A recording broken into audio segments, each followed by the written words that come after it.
Yes 'Nandamuri Balakrishna' నటులుగా 50వ సంవత్సరంలో అడుగుపెట్టారు. 50 సంవత్సరాలు కంప్లీట్ చేసుకొని ఒక స్వర్ణోత్సవ వేడుకలను కూడా సెప్టెంబర్ 1 తారీఖున జరుపుకోబోతున్నారు. బాలయ్యతో చాలామంది టెక్నీషియన్స్, నటీనటులు ఆయనతో వర్క్ చేయడం జరిగింది. అలా వర్క్ చేసిన వారిలో సాయి మాధవ్ బర్రా కూడా ఉన్నారు. ఆయనతో కలిసి 4 సినిమాలు చేయడం జరిగింది. బాలయ్య గురించి ఆయన మాటల్లో ఏం చెప్తారనేది విందాం. ఒక శాతకర్ణితో మీ జర్నీ స్టార్ట్ అయింది. తర్వాత ఎన్టీఆర్ గారి మహాకావ్యం చేశారు. తర్వాత ఒక కమర్షియల్ సినిమా చేశారు. బాలయ్య గారితో ఒక మంచి ట్రావెల్ మీది. పర్సనల్‌గా కూడా ఒక మంచి రిలేషన్ ఉంది. సో, బాలయ్య గురించి మీరేం చెప్తారు? బాలయ్య బాబు 100కి 100% స్వచ్ఛమైనటువంటి మనస్సండి ఆయనది. ఎంత గొప్ప నటుడో అంత గొప్ప మనిషి. ఆయన దగ్గరగా చూసిన వాళ్ళకి ఆయన మంచితనం ఏంటో తెలుస్తుంది. నిజంగా క్రిస్టల్ క్లియర్‌గా ఉంటాడు ఆయన ఏ విషయంలోనైనా. అందుకే 50 సంవత్సరాల సినీ ప్రస్థానం అంటే సామాన్యమైన విషయం కాదు కదండి. 50 ఏళ్లుగా ఆయన్ని ఆదరిస్తూనే ఉన్నారు. ఆయన్ని చూస్తూనే ఉన్నారు.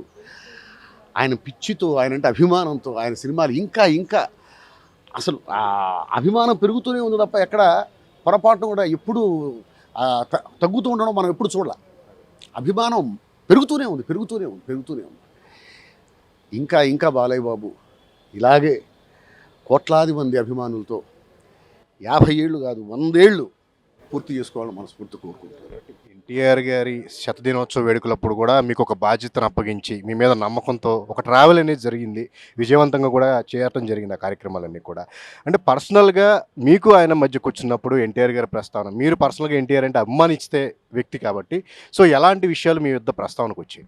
అసలు రామారావు గారి ప్రస్తావన రాకుండా బాలయ్య బాబు దగ్గర ఉండదు.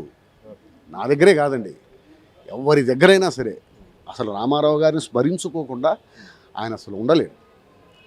మా నాన్నగారంటే ఆయనకు అంత అభిమానం. నాన్నగారు, గురువు అన్నీ కూడా బాలయ్య బాబుకి రామారావు గారే అన్నీ.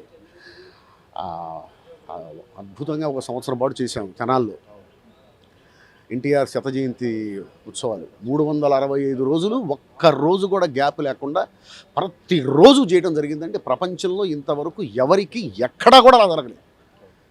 365 డేస్ ఒక్కరోజు కూడా గ్యాప్ లేకుండా అద్భుతంగా చేశాం.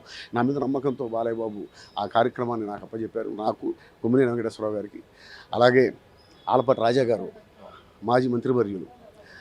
నిజంగా ఆయన ప్రోద్బలం, ఆయన ప్రోత్సాహం లేకపోతే ఆ కార్యక్రమం అంత గొప్పగా జరిగేది కాదు అసలు. 100% నిజంగా రాజా గారే. అలా ఆ కార్యక్రమం అద్భుతంగా నడిచింది. అందుకు బాలయ్య బాబుకి థ్యాంక్స్ ఒకటండి. అంటే ఎన్టీఆర్ గారి లెగసీని బాలయ్య కొనసాగిస్తూ వస్తున్నారు. వాళ్ళ అబ్బాయి కూడా రాబోతూ ఉన్నారు.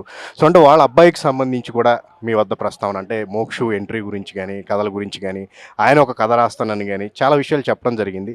సో, అంటే మోక్షు ఎంట్రీ గురించి మీరేమంటారు? అద్భుతమైన ఎంట్రీ జరుగుతుందండి. కథ కూడా ఎక్స్ట్రాడనరీగా వస్తుందని చెప్పారు. కథ నాకు తెలియదు, కానీ అద్భుతమైనటువంటి ఎంట్రీ జరుగుతుంది. ఆ సినిమా రికార్డులు బద్దలైపోతాయి.